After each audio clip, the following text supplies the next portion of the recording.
ఈ లోకంలో నువ్వు రిప్రజెంట్ చేసేది నీ తల్లిని నీ తండ్రిని మాత్రం రిప్రజెంట్ చేయాలి.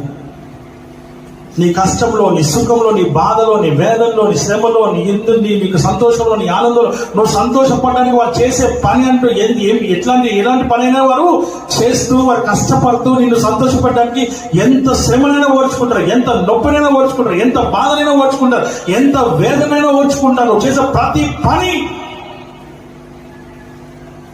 వాళ్ళకు వ్యతిరేకమే నువ్వు చేసేది. అయినా కూడా వాళ్ళని ప్రేమిస్తూనే ఉంటారు, అయినా కూడా వాళ్ళని నువ్వు ఇష్టపడుతూనే ఉంటారు. నా కొడుకు, నా కూతురు, నా కుమారుడు అని చెప్పి వాళ్ళని నీకు చూపించే ప్రేమ మామూలుది కాదు.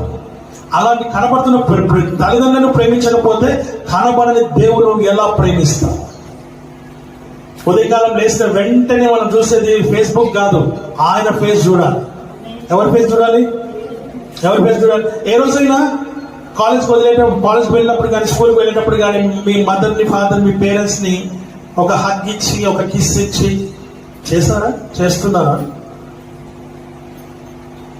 అంటే ఇస్తేనే ప్రేమ ఉన్నట్ట, ఇవ్వకపోతే ప్రేమ లేనట్ట అంటే అది సేమ్ ప్రేమ. ఏంటంటే నువ్వు ప్రాక్టికల్గా కూడా చెయ్యాలి. నేను చేస్తున్నా, నాకు లోపల ప్రేమ ఉంటే ఎవరికి కావాలి?